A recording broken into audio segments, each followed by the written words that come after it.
자, 성경을 읽으시면서 말도 안 된다. 어떻게 그럴 수 있냐? 그런 부분 찾으셨어요? 예? 어떤 부분이에요? 성령으로 잉태하신다. 또요?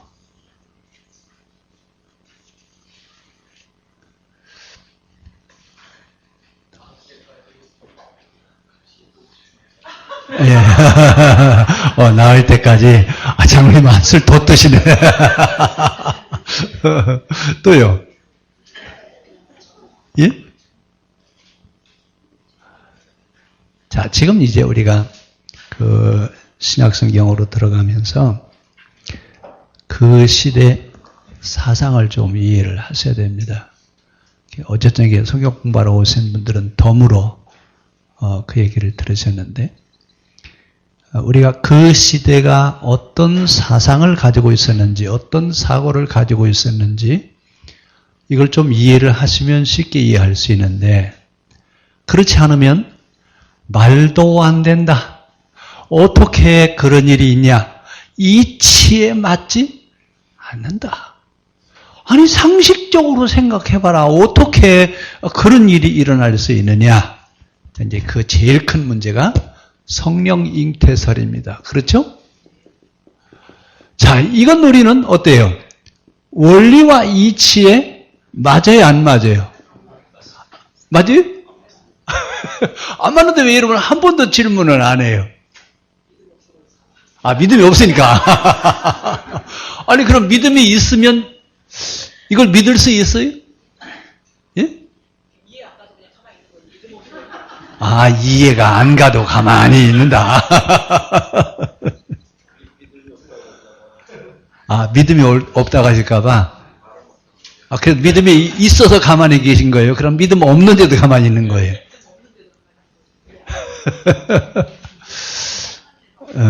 이제 이 성경 깊이 들어가면요, 이런 일들이 여러 번 있어요. 여러 개 있는데, 이게 정리가 안 되면 두고두고 문제가 됩니다. 근데 질문을 하고 싶으면, 질문을 하면 뭐라고 그래요? 그것도 못 믿냐고. 아이고, 그것도 못 믿냐고. 그런 믿음도 없어가지고 어떻게 신앙생활을 하냐. 이럴까봐 가만히 계신 거죠.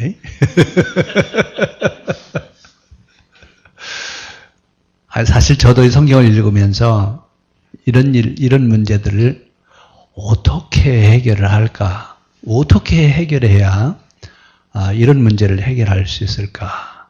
그런데 성경 문자만 가지고서는 해결이 안 됩니다. 여러분 죽을 때까지 그 문제 가지고 한번 얘기해 보세요. 그런데 그 시대로 돌아가서 그 시대가 가지고 있는 사상, 그 시대가 가지고 있는 사조, 생각, 어떤 사상을 가지고 있었느냐, 이것을 이해하시면 아무런 문제가 안 돼요. 하나 문제가 안 돼요. 그런데 우리는 지금 그 시대하고 사상이 같아야 달라요. 사상이 좀 엄청나게 많이 달라졌죠. 신구약 중간기, 그때의 사상, 또 초대교회, 중세, 근세, 현대, 그리고 오늘까지 이렇게 왔잖아요. 심지어 우리는 요즘 뭐라고 하냐면, 포스트 모더니즘이다. 그래서, 그동안에 가지고 있었던 모든 근간을 이루었던 것들이 다 무너지고, 새로운 사조로 이제 새로운 시대를 열어가는 이런 어떤 새로운 시대에 지금 와 있어요. 근데 사실 우리는 지금 여러 가지 생각들이 혼돈해 있어요. 정리가 되어 있지 않는 그런 분들이 있는데, 자, 그런 어떤 혼란기에 있는 우리들한테 이런 이야기까지 해버리면 더 혼란해져요. 그렇죠? 근데 간단해요. 이 문제를 해결하는 것은 그 시대로 돌아가면 돼요. 어떻게 하면 된다고요? 그 시대로 돌아가서 그 시대 사람들은 어떤 생각을 가지고 있었느냐. 그래서 성경에 여러분 이런 이야기들이 성령 잉태설이라든지 또 마리아가 그걸 수용해요, 안 해요? 마리아가 그걸 수용을 해요. 근데 어떻게 수용할 수 있어요? 예를 들어 누구한테 물어볼까? 정전사한테 한번 물어볼까? 정전사님 만약에 마리아라면 어떻게 할 것 같아요? 이거 쉬운 일 아니에요. 그 당시는 결혼하지 않은 처녀가 아이를 뵌다? 이건 돌에 맞아 죽을 일이에요. 자, 근데 거기에 대한 대답을 누가복음에서는 뭐라고 얘기를 하고 있냐면 누가복음 1장 26절부터 한번 보겠습니다. 누가복음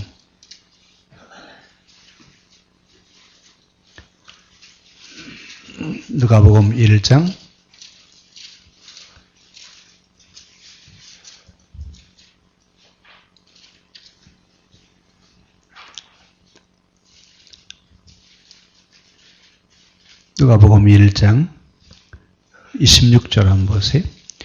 여섯째 달에 천사 가브리엘이 하나님의 보내심을 받아 갈릴리 나세렛이란 동네에 가서 다윗의 자손 요셉이라 하는 사람과 약혼한 처녀에게 이르니 그 처녀의 이름은 마리아라. 근데 마리아에게 쭉 그런 얘기를 했어요. 그러더니 마리아가 뭐라고 그러죠? 38절이요. 38절에 뭐라고 그랬어요? 마리아가 이르되 주의 종이오니 말씀대로 내게 이루어지이다 하며 천사가 떠나가니라. 지금 마리아한테는 뭘 요구하시는 거예요? 자, 이런 단계까지 갈 수 있어야 된다 그 얘기예요. 이 단계가 여러분 우리 흔히 얘기하는 자기 비움의 단계죠. 자, 그러면 이제 이렇게 얘기하던 그 시대는 모든 것을 초월적 사고로 이해를 했어요. 그래서 여러분 성경에 잘 보시면 기적적인 얘기들이 많이 나와요, 안 나와요? 마태, 마가, 누가, 심지어 요한복음까지도 기적적인 일들이 많이 나와요, 안 나와요? 근데 우리는 지금 그 말씀을 읽으시면서 우리한테는 왜 이런 기적이 안 일어나지? 그런 얘기 해요, 안 해요? 그러면서 혼자 뭐라 하고 그래요? 그 시대는 믿음이 좋았고 우리 시대는 믿음이 없는가 보다. 그러니까 암만 설교를 들어도 안진뱅이가 일어나나 소경이 눈을 뜨나 이런 역사가 일어나야 안 일어나요? 그런데 여러분 그 시대는 초월적인 이원화되어 있는 사고를 가지고 있기 때문에 초월화되는, 그러니까 합리적 사고가 아니라 초월적이면서 초자연적인, 그러니까 초자연이란 말은 자연을 뛰어넘는다 그 얘기예요. 원리와 이치를 뛰어넘는 이런 생각을 가지고 있어요. 그래서 성령 잉태설에 대한 얘기를 할 때 이 성령 잉태설에 대한 이야기는요, 모순된 범주 속에 들어가요. 왜?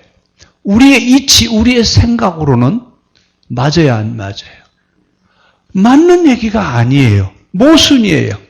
그런데 이 말씀을 읽던 사람들은 모순적인 이야기에 대해서 반론을 제기해요, 안 해요? 오늘날 우리는요, 아니 여러분 그 성경 읽으면서 이런 이야기들이 실제 받아들여질 수 있어요? 이해가 안 되는 부분들이 이런 부분들이에요. 그런데 모순적인 이야기를 지금 여기다 써놓고 있어요. 그런데 지금 여기서 말하려고 하는 것은 뭘 말하려고 하는 거예요? 그들의 사고는 무슨 사고라고요? 초월적 사고니까 이런 이야기가 문제가 돼야 안 돼요. 하나 문제가 되지 않아요. 하나 문제가 되지 않는데 지금 이것을 역설적인 그런 이야기를 하고 싶은 얘기가 아니라 우리가 살고 있는 삶의 자리에 하나님이 어떻게 존재하고 일하셨느냐, 이것을 말하려고 하는 것이지 잉태됐다고 하는데 관심을 가지려고 하는 것이 아니에요. 그러니까 우리는 지금 이 저자가 뭘 말하려고 하는지 초점을 이해하지 않으면 성령 잉태설만 가지고 얘기한다 그 말이에요. 그런데 그 당시 성령 잉태설이라든지 이런 이야기를 하려고 하는 사람들은 뭘 말하려고요? 이걸 말하려고 하는 것이 아니라 내가 살고 있는 삶의 자리에 하나님이 어떻게 일을 하시고 계시냐라고 하는 것을 말하고 싶은 것이에요. 아무도 믿어지지 않으시나 봐요. 여러분 이거 얘기 않고 넘어가면요 두고두고 이제 가면서 문제가 생겨요. 계속 문제 생깁니다. 근데 여러분 실제 성경을 읽으면서 이런 문제가 생겨야 안 생겨요? 근데 이 성경을 읽으면서 그런 문제가 생겼을 때 누구의 입장에서 이해하려고 그래요? 내 입장에서 이해하려고 하지 이 이야기를 기록한 사람이 왜 이것을 기록하려고 했느냐라고 하는 그 의미로 돌아가야 안 돌아가요? 그러니까 이 이야기들은 이것을 기록한 기록자의 의도와 편집자의 의도를 읽을 수 있어야 이 말씀을 이해할 수 있다 그 말이에요. 내가 읽으면서 이 얘기는 왜 여기 와 있지? 내 입장으로 이해하려고 하면 여러분 천당 갈 때까지 이 문제는 싸가지고 가셔야 돼. 해결이 돼야 안 돼. 해결되지 않습니다. 기록자가 뭘 의도하고 있다고요?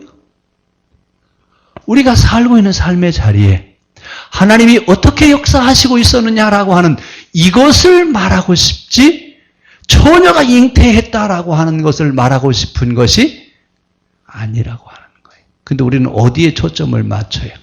하나님이 우리들이 살고 있는 삶의 자리에 어떻게 일하셨느냐라고 하는데 초점을 맞추는 게 아니라 아니 어떻게 그럴 일이 어떻게 그런 일이 있을 수 있느냐 말이야. 이건 도대체 납득이 안 된다. 이렇게 이해할 수 있다 그 얘기예요. 그러니까 내 입장이 아니라 이제는 누구 입장으로 돌아가야 돼요? 성경을 기록한 기록자의 의도로 돌아가야 돼요. 그리고 편집을 했던 편집자는 어떤 생각을 가지고 이 이야기를 하고 싶었느냐라고 한 대로 돌아가야 성경이 기록되어 있는 이 말씀들을 이해할 수 있지. 그렇지 않고 내 입장에서 이해하려고 그러면 첫 번째 문제가 지난번에는 족보 얘기는 그래도 그런 대로 어떻게 했어요? 그럭저럭 하여튼 넘어갔어요. 그런데 이제 여기 와서 예수 그리스도의 탄생하시는 것에 대해서는 많은 문제를 제기할 수 있다 그 말입니다. 자, 탄생 이야기는 하나님이 우리 가운데 어떻게 일을 하고 계시냐 이것을 말하고 싶다 그 얘기예요. 그러면 지금도 우리가 살고 있는 삶의 자리에 하나님 일을 하셔야 안 하셔요? 이걸 얘기해야 된다 그 얘기예요. 그러니까 어떻게 그런 일이 일어날 수 있느냐라고가 아니라 우리가 살고 있는 삶의 자리에는 하나님이 어떻게 일하시느냐 어떻게 지금도 하나님은 살아계셔서 내가 살고 있는 삶의 자리에서 일을 하고 계시냐 이걸 말해야 된다 그 얘기예요. 그냥 성경을 읽으면서 그때는 하나님이 이런 초월적 사고를 가지고 있는 이원화되어 있는 사고 구조에 있는 사람들에게 하나님이 이렇게 초월적으로 초자연적인 역사를 이루셨다. 그래도 그때는 아무런 문제가 안 돼요. 그래서 성경에 나오는 많은 기적들이 기적과 이적이라든지 이런 일들이 그 당시에 있던 사람들은 하나 문제가 되지 않아요. 왜요? 이원화되어 있는 초월적 사고 구조를 가지고 있기 때문에 그래요. 왜? 당연히 그렇게 일어나는 거라. 당연히 그럴 수 있다 그 얘기예요. 근데 지금은요. 그때 그 사상을 지금도 가지고 있어요? 지금은 아니에요. 그래서 우리는 그때 그 시대의 사상으로 돌아가서 그때를 이해하고 그것이 말하려고 하는 의도를 파악해서 오늘 우리에게 적용을 시키는 것이 필요한 것이지 그 시대에 일어났으니까 우리 시대도 일어나야 되죠? 이렇게 이해하면 좀 어렵다 그 말입니다. 그래서 초자연적인 초월적 사고 구조, 이원화되어 있는 사고 구조를 가지고 있던 사람들이기 때문에 이런 이야기를 해도 아무런 문제가 없었어요. 근데 우리는 지금 그 시대가 지났어요. 그러면 그 지난 시대에 대한 이야기를 지금 우리가 얘기해야 되느냐? 그때 그 이야기가 오늘 우리의 이야기예요? 오늘 이야기예요? 그때 이야기예요? 이건 그때의 이야기지 오늘 이야기가 아니에요. 그럼 오늘도 이렇게 돼야죠? 이 사람이 말하고 싶은 건 이걸 말하려고 하는 것이 아니라 하나님이 우리가 살고 있는 삶의 자리에 어떻게 역사하시고 있느냐, 어떻게 일하고 계시냐라고 하는 이걸 말하고 싶어서 이 이야기를 하는 것이라 그 얘기예요. 이해하셨습니까? 또 질문하실래요? 아니, 질문을 하라고 해도 뭐 질문을 안 하시니까 제가 질문을 하는 거예요. 이런 바탕을 가지고 이제 마태복음으로 들어갈 겁니다. 그래야 많은 기적들, 환자들 일어나고 치료하시는 이런 이야기들을 우리가 어떻게 받아들일 것이냐, 어떻게 이해할 것이냐라고 하는 것이 소화가 되지. 이 문제가 해결되지 않으면 두고두고 마태복음 28장 마지막 절 끝날 때까지 계속 퀘션 마크를 갈 것 같아요. 그러면 성경 강해를 했어요? 안 했어요? 했어요? 강해는 했을지 모르지만 남는 건요? 아무것도 없어요. 그냥 예배 시간에 설교할 게 없으니까 그냥 마태복음부터 펴놓고 하나 보다. 이러면 이렇게밖에 더 이상 이해할 수가 없다. 그 얘기예요. 자, 그러니까 오늘 기록한 사람의 의도가 뭐였느냐라고 하는 것, 이것을 파악해내는 것이 중요한 것이라고 하는 것. 그러면 지금 우리가 살고 있는 자리에는 하나님 일을 하셔야 안 하셔요? 일하시죠? 어떻게 일을 하셔요? 누구를 통해서요? 결국은 여러분들이 살고 있는 삶의 자리는 기적의 자리예요. 다시 말씀드리면 지금 여러분들이 살아있다라고 하는 것 자체가 기적이에요? 아니에요? 우리는 먼 데서 찾으려고 그래요. 먼 데서. 나하고 직접 관계가 되어져야 된다라고 하는 것. 자, 그러면서 이제 우리 사람들이 사는 곳에 하나님이 어떻게 역사하시느냐. 그러면서 이제 이 마태복음은 누구를 위한 책이라고 그랬죠? 마태는 유대인들을 위한 책이에요. 그러니까 유대인들의 사고를 이해하고 써야 돼요? 유대인들의 사고와 상관이 없어야 돼요? 유대인들의 사고를 이해하고 유대인들을 위해서 해야죠. 예를 들어서 여러분, 우리가 지금 우리나라에 사는 사람하고 저기 아프리카나 어디 사는 사람하고 편지 교환을 한다고 합시다. 그러면 아프리카에 있는 사람은 자기 상황에 맞는 얘기를 할 거고 우리는요. 우리 얘기를 하겠죠. 예를 들어서 우리 지금 막 영하에 막 18도, 20도로 내려가가지고 모든 게 꽁꽁 다 얼었다 그러면 아프리카 사람한테 얘기를 했어. 그러면 이 사람은요. 예? 이거 우리는 더워가지고 그냥 좀 맨발로 다니는데, 아니, 반바지 입고 다니는데, 뭐 꽁꽁 얼어가지고 뭐 냉장고 같다고? 도대체 무슨 소리를 하고 있는 거야? 이해가 돼야 안 돼요? 이해가 안 돼요. 만약에 아프리카 사람이 우리가 쓴 편지를 읽으려면 그 사람은 어디를 이해해야 돼요? 우리나라를 이해를 해야죠. 그러면 아프리카에서 편지가 왔어요. 그럼 우리는요?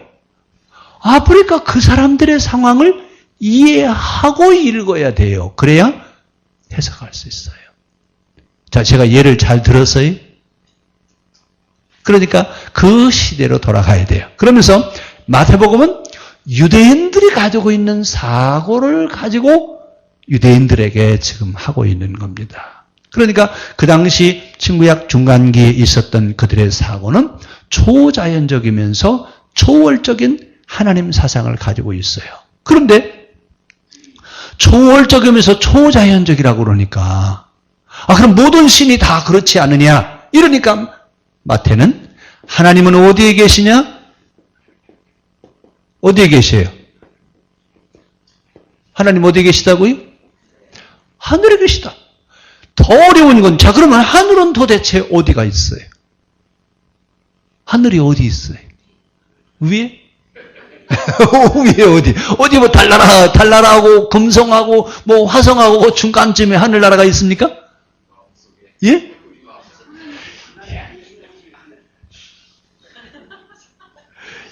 아니, 그러니까 지금 이제 하늘이라고 하는 말을 마태가 하자. 하나님 나라 회개하라. 하나님 나라가 가까웠으니. 이 하나님 나라에 대한 얘기 해요, 안 해요? 그러면 그 하나님의 나라는 어디에 있어요? 예? 아, 이거 참해요. 자, 그 당시 그들이 하나님 나라, 이렇게 이야기했던 이유는 바로 어디 있느냐. 하나님은 모든 사람을 똑같이 공통적으로 생각하고 있을 때 이런 이야기를 하면서 하나님이 하늘에 계시고 하늘나라에 계시니까 그 하나님은 높은 데 계신 분이다. 높고 높은 데 계신 하나님에 대한 이야기. 우리도 가끔 그러잖아요. 높고 높은 보좌에 계신 하나님 아버지, 이 이야기를 하는 이유가 바로 어디서 나왔어요? 이 하늘과 하늘나라에 대한 얘기를 하다 보니까 하나님은 어디 계시? 높은 데 계세요. 그러니까 뭐라고 불러요? 높은 데 계신 하나님. 이렇게 얘기할 수밖에 없다, 그 얘기요. 그런데 이렇게 얘기하고 있는 그들에게 하나님은 어디 계시다고요? 나심에서부터 어디에 계시다고요? 높은 데요? 낮은 데요? 이런 사고를 가지고 있는 사람들한테 높은 데 계신 게 아니라 어디 있어요? 마구간에 계시다. 마구간이 어딘데요? 최고로 사람이 처할 때 제일 낮은 자리에 대한 얘기를 하고 있어요. 어떤 생각을 하고 있으니까요? 높다라고 하는 이런 생각을 하고 있으니까 마구간에 예수님이 오신단 말이에요. 왜 예수님이 마구간에 오셨어요? 뭐 이제 그 정황에 대한 얘기는 여러 가지 설명을 하잖아요. 근데 그렇게 마구간에 오심에 대한 것을 말할 수밖에 없었던 이유가 어디 있어요? 이들이 가지고 있는 사고는 높은 데 계신 하나님에 대한 사고를 가지고 있다, 그 얘기예요. 그러니까 하나님은 높은 데 계신 하나님이, 마태는 뭐라고 그래? 하나님은 저 마구간에 계시다. 그들이 가지고 있는 사고를 정면으로 뒤집어 주는 거예요. 왜 그럼 마태가 이렇게 뒤집으려고 했어요? 너희들이 알고 있는 하나님과 예수님을 통해서 하시는 말씀은 정반대 개념을 가지고 있다. 이 얘기를 지금 하고 있어요. 서두부터 지금 마태는 이 얘기를 해가고 있는 거예요. 그러니까 기존에 가지고 있었던 유대교의 사상을 가지고 있는 유대인들아, 너희들의 생각이 바뀌어지지 않고서는 예수님을 하나님으로 만날 수 없다. 그럼 어때요? 우리는 지금 어때요? 우리가 가지고 있는 기존의 생각이 바뀌어지지 않으면 예수님을 나의 구주로 만날 수 있어요, 없어요? 생각이 바뀌어지지 아니하면 예수님을 나의 구주로 맞이할 수 없습니다. 오늘 이 사고에 대한 이야기. 그러니까 그 시대의 사조를 가지고 우리에게 설명을 하면서 우리의 생각이 바뀌어지지 않고서는 성경이 말하는 하나님을 만날 수 없다고 얘기합니다. 뭐가 바뀌어져야 된다고요? 생각이 바뀌어야 됩니다. 지금 기존에 가지고 있었던 그런 생각을 가지고서는 유대인들은 너희는 하나님을 만날 수 없다. 그러니 뭘 바꿔야 된다고요? 생각이 바뀌어야 하나님 만날 수 있습니다. 하나님 어떻게 만난다고요? 무릎에 피가 나도록 기도해 만난다고요? 그렇죠? 생각이 바뀌어야 돼요. 생각이 바뀌어야 돼요. 그래서 우리 오늘 이야기할 때, 쉐링할 때 생각이 바뀌어야 되는데 어떻게 생각이 바뀌어야 되는가? 우리의 생각이 바뀌어야 되는데 우리는 기존에 가지고 있었던 그 생각, 그 사상, 이걸 가지고 그대로 신앙생활을 하려고 그래요. 그렇죠? 그러면 그 생각 그대로 신앙생활을 할 수 있어요? 없어요? 신앙생활이 안 돼요. 그 생각이 바뀌어야 돼요. 성경의 사고로 바뀌어야 돼요. 그래야 하나님을 알 수 있는데, 이게 이제 그래서 오늘 우리 생각에 대한 이야기를 한 10분 동안 나누시고 10분 동안은 식구들 소식을 좀 나누시고 그러시고 난 뒤에 다시 제가 또 말씀드리겠습니다. 그럼 우리 CM으로 돌아가겠습니다. 자, 이제 왜 생각이 중요하냐. 생각을 바꿔라라고 하는 얘기는 지금 가지고 있는 그 생각을 버린다? 참 쉽지 않은 얘기예요. 왜 생각을 바꿔야 되냐라고 하는 얘기를 할 때는 생각은 신관에서 나옵니다. 그래서 어떤 신관을 가지고 있느냐에 따라서 어떤 생각을 하느냐라고 하는 것은 결정되게 되어 있어요. 그래서 지금 마태는 유대교라고 하는 그 틀에서 나왔어요? 안 나왔어요? 나와서 보니까 누가 지금 갇혀 있어요? 유대교라고 하는 유대교인들이 그들의 신관 안에 갇혀 있는 거예요. 어떤 신관이라고 했죠? 초월적 사고 속에 있는 그런 신관을 가지고 있는 그 사고 속에서 갇혀 있는 거예요. 그래서 거기서 나와라. 갇혀 있는 곳에서 나오지 않으면 새로운 행동을 할 수가 없는 겁니다.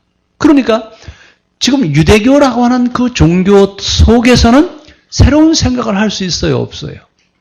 새로운 생각을 할 수가 없어요. 왜요? 그들의 신관이 생각을 만들어내기 때문에 그래요. 그러니까 생각을 바꾸라는 얘기는 너희가 믿는 하나님이 진짜 하나님인지 가짜 하나님인지 생각해보라 그 얘기예요. 지금 마태가 시작을 해가면서 유대인들에게 하는 얘기가 뭐예요? 지금 여러분들이 가지고 있는 하나님이 본래 하나님께서 말씀하실 어떤 그때 그 하나님인지 아니면 당신들이 지금 도구마화되어 있는 그런 교리화되어 있는 하나님 안에 갇혀 있는지 한번 보라 그 얘기예요. 자, 그러면서 그 당시 그들이 가지고 있는 생각을 사용하고 있습니다. 자, 그러면서 또 하나 신약 성경에 들어가면서 신약 성경은 예수님을 설명하기 위해서는 이방 종교에서 사용하는 이야기든지 그리스 철학에서 얘기하든지 무슨 얘기든지 다 갖다 썼어요. 누구만 드러나면 돼요. 예수님만 드러나면 돼요. 이래서 모든 사고들이 다 나와 다 사용되어졌어요. 그러니까 그 당시 가지고 있는 사상들이 다 동원되어져요. 그리고 우리는 거기서 골라내야 돼요, 안 골라내야 돼요. 제가 우리 십계명에 대한 얘기를 하면서 창세기 1장 1절을 신화화되어 있는 곳에서 신화화 작업을 한 신명기 역사학자들의 신앙이 얼마나 대단한 사람이었느냐라고 하는 것을 창세기 1장에서 얘기한다고 그랬어요. 그러니까 지금 이 마태복음을 우리에게 이야기하는 마태의 신앙은 어떤 신앙이에요? 그리고 우리가 볼 때 마태는 세모세에서 세금을 거둬들인 세리인 줄만 알았더니 이 사람은 대단한 학식과 신앙을 겸비한 사람이었다라고 하는 것을 알 수 있어요. 그냥 막연한 사람이 아니에요. 예수님이 지금 부르시는 이 사람은 유대교라고 하는 것을 통해서 예수님을 해석해낼 수 있는 유대교에 있는 사람들에게 예수님을 설명해 줄 수 있는 그런 신앙이 있어요, 없어요? 이런 신앙이 있는 사람이었기 때문에 예수님이 부르신 거고 마태복음을 얘기하는 이 마태 이야기는 그만한 믿음이 있었기 때문에 마태복음이라고 하는 책을 만들 수 있었어요. 그냥 신앙이 없는 사람이 아니에요. 그러니까 우리가 생각할 때 마태가 믿음이 있는 사람이냐 없는 사람이냐 이것처럼 보이는데요. 이 사람은 대단한 사람이에요. 유대교라고 하는 그 종교 속에서 누구를 다시 클로즈업 시키는 거예요. 예수님을 다시 클로즈업 시키는 거예요. 이것을 해낼 만한 뭐가 있어요? 믿음이 있어요. 이런 믿음이 있었기 때문에 지금 마태복음을 가지고 우리에게 예수님에 대한 얘기를 시작하는 거예요. 마태가 그만한 어떤 실력도 없이 옛날에 말이야 예수님이 그 마구간에 오셨대 뭐 이런 식으로 옛날 이야기를 지금 우리에게 소개하려고 그러는 것이 결코 아닙니다. 그러니까 그렇게 만만하게 보시면 안 됩니다. 그만한 신학적인 역량을 가지고 있어요, 없어요?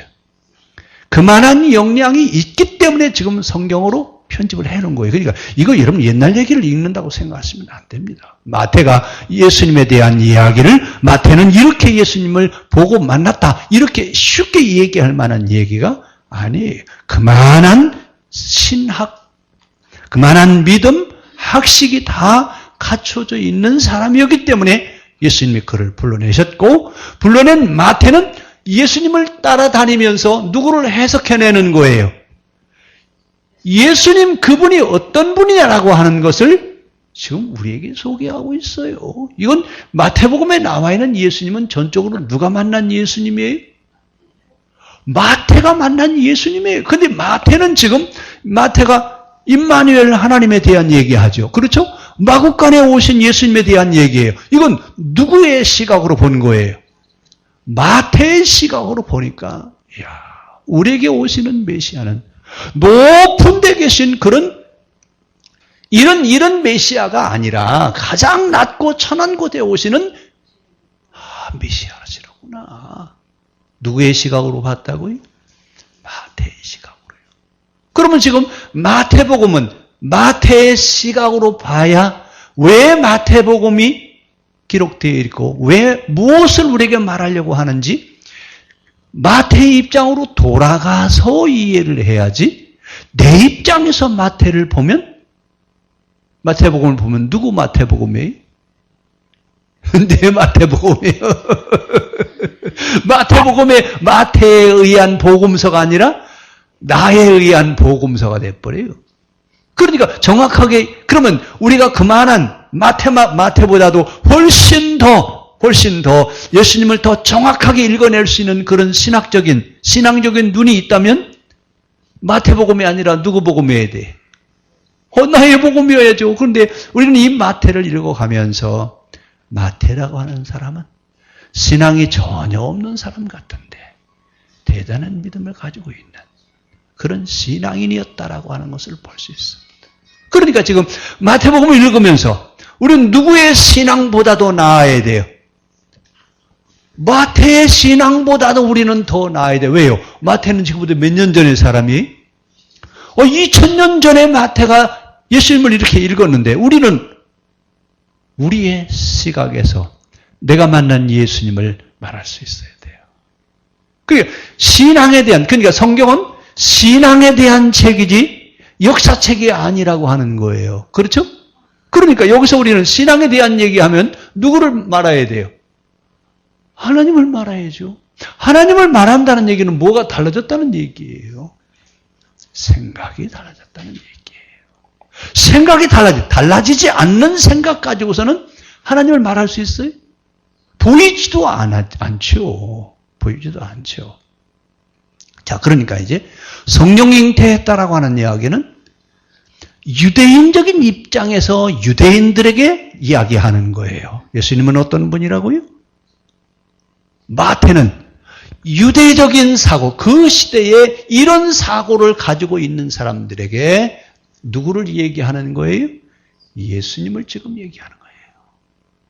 너희는 이런 생각 속에 있지 않냐? 그러니까 이런 생각 속에 있는 유대인들에게 예수님을 얘기하는 거예요. 그래서 예수님은 어떤 분이라고요? 너희들이 이해하는 그런 하나님이 아니다.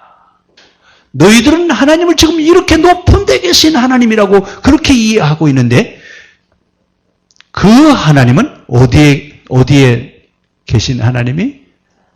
근데 그 당시 마구간은 어디예요? 예? 여러분, 이제 우리 입장에서 마구간에 얘기하면 안 돼. 그 당시 사람들은 의인과 죄인 사상을 가지고 있잖아요. 그런데 마구간은 의인이 사는 데예요? 죄인이 사는 데예요? 의인이 사는 데죠? 그 마구간에 오셨다고 하는 얘기는 죄인들이 사는 곳에 누가 오셨다고요? 자, 이 이야기는 지금 유대인들에게는 아주 그냥 뭐 핵폭탄이에요. 왜요? 자기들은 지금까지 하나님을 믿고 뭐가 돼야 된다고 그랬어요? 의인이 돼야 된다고 했는데, 아니, 예수님이 마구간에 오셨다? 의인이라고요? 죄인이라고요? 이해가 가요? 유대인들의 시각으로 볼 때는, 아니, 하나님은 의인을 구원하러 오시는 분이고, 하나님은 의인의 하나님이시지, 어떻게 마구간에 나신 저런 죄인들이 있는 죄인의 하나님이 될 수 있느냐? 하나님은 죄인의 하나님이 될 수 없어요. 이건 유대인들의 시각이에요. 그래서 그런 시각을 가진, 그런 생각을 하고 있는 유대인들에게 하나님은 의인을 위한 하나님이 아니라 죄인을 위한 하나님이다. 이제 앞으로 들어가면서 이제 이런 이야기들이 계속 이제 이런 얘기가 나와요. 이런 얘기들이. 그러니까 하나님의 나심에 대한부터 얘기를 하면서 하나님은 의인의 하나님이 아니라 죄인의 하나님이에요. 그러면 죄인의 하나님에 대한 얘기를 하면서 나는 의인이어야 돼요? 죄인이어야 돼요? 예? 죄인이에요? 무슨 죄를 이렇게 많이 지셨습니까? 여기서 말하는 죄는 윤리와 도덕에 대한 얘기가 아니에요. 종교에 대한 이야기지 윤리와 도덕에 대한 얘기가 아니라고 해요. 잘못 이해하면 우리 흔히 그러잖아요. 뭐 부흥회 때 어떤 사람이 갔더니 교회 갔더니 교인들이 다 가슴을 치면서 뭐라고 그래? 하나님이 이 죄인을 용서해 주십시오. 이랬더니 다 도둑놈들만 와 있더라고. 왜요? 다 죄인이라고 그러니까 저 나쁜 사람은 다 어디가 있어요? 교회에 다 모였더라고. 가니까 다 죄인이라고 하더라고. 그런 윤리적인 죄에 대한 얘기가 아니라 종교적인 죄에 대한 이야기입니다. 자, 그래서 우리는 마태복음은 윤리와 도덕을 말하려고 하는 것이 아니라 종교를 말하려고 한다. 종교에 대한 얘기를 하면 누구에 대한 얘기를 해야 돼요? 하나님에 대한 얘기를 하는 거죠. 이래서 이제 마태복음이 말하는 하나님, 유대인들이 알고 있는 하나님, 어떻게 다르냐? 대비를 여러분들이 이제 앞으로 가시면서 대비를 하셔야 돼요. 그러니까 유대인들이 말하는 하나님과 마태복음에서 말하는 하나님이 같다고요? 다르다고요? 예를 들어서 예수님이 탄생을 하셨어요. 탄생하셨는데 예수님이 탄생하셨을 때 예수님을 환영하러 온 사람들이 누구죠? 동방박사와 양치는 목동들이에요. 동방박사는 이 사람들은 유대인들이죠. 이방인들이에요. 이방인 점성술을 연구하는 천문학자들이에요. 목동들은요. 유대인들이 제일 멸시하는 사람이 몇 사람이 있어요. 그 사람 가운데 하나가 목동들이에요. 근데 여기 목동들은 자기 양을 치는 사람이 아니에요. 그러니까 남의 양을 쳐주고 대신 싹스를 받는 싹군 목자들이에요. 싹군 목자란 말은 잘 들으셔야 돼요. 괜히 이거 가지고 또 하지 마시고. 양을 쳐주고 대신 품값을 받는 사람인데 이 사람들을 유대인들은 뭐라고 보냐면 도둑놈들이라고 봐요. 왜요? 아니, 양 새끼를 하면 주인 뭘 갖다 팔아먹어요. 그래, 주인이 새끼를 낳는지 뭐 하는지 알아 몰라요. 우리 흔히 이런 걸 뭐라고 한다 그러죠? 삥땅 친다고 그러잖아요. 그러니까 목동들은 그런 사람들은 그러니까 아예 라삐가 뭐라 그러냐면 남의 양을 치는 목동들이 양 새끼를 갖고 나와서 팔거든 너희는 사지 마라. 그건 도둑질하는 거다. 이렇게 가르칠 정도의 사람들이에요. 그러니까 환영받는 사람들이죠. 근데 예수님을 영접하러 갔던 왕으로 오셨다라고 하는 것을 알고 영접하러 갔던 사람들은 이방인과 도둑놈처럼 취급하는 목동들이었어요. 누가 영접하러 갔어야 되죠? 유대인식으로 얘기하면 왕이 가서. 왜? 만왕의 왕이니까, 메시아니까 왕이 가서 영접을 했어야죠. 그런데 누가 영접해요? 사람 취급받을 수 없는 죄인들. 죄인들이 가서 예수님을 영접하죠. 뭐 이런 이야기들을 이제 보면, 아하, 마태가 말하려고 하는 것은 분명히 뭘 말하려고 하는 건지 알 수 있다. 그러면서 이제 여기 마리아와 요셉에 대한 얘기를 하는데, 마리아와 요셉은 특별하지 않습니다. 하나님이 그들을 사용하시는 것 뿐이에요. 다른 의미를 부여하지 마십시오. 대개 이제 천주교 가면, 천주교에서는 그 마리아에 대한 어떤 그런 그 특별한 교리를 만들어 놓고 얘기하는데, 성경에서 말하려고 하는 것은 마리아와 요셉은 어떤 특별한 의미가 없습니다. 하나님이 그들을 사용하시는 것 뿐이에요. 근데 왜 하나님이 그들을 사용하시느냐? 왜 그들을 쓰셨느냐? 아까 우리 마태복음 뭐라고 그랬죠? 요셉은 어떤 사람이라서? 요셉은 의로운 사람이라서. 누가 보기에 의로운 사람이에요? 하나님 보시기에 의로운 자이셨기 때문에 하나님이 그를 사용하신 것뿐이에요. 그러니까 하나님은 누구를 통해서 일하셔요? 의로운 자를 통해서 일하시는데, 그 일을 할 때 어떤 상태여야 되냐면, 아까 그 마리아가 뭐라고 그랬어요? 누가복음 1장 38절에 주의 종이오니 마음대로 쓰십시오. 이 얘기는 백지위임장을 써주시는 거예요. 어떻게 하시든지, 살든지 죽든지 누구 뜻대로 하시라고요? 여러분, 이게 의인이에요. 의인은 우리가 의롭게 살아서 의인이다라고 얘기한다면 아무도 의인이라고 할 사람이 없어요. 왜 의인이라고 부르느냐? 살든지 죽든지 주님의 뜻이 이루어지기를 원합니다. 이렇게 의탁하며 살 때 의인이라고 이렇게 부르시는 거죠. 그렇게 살 때 하나님이 우리를 통해서도 일하실 줄로 믿습니다. 기도하겠습니다.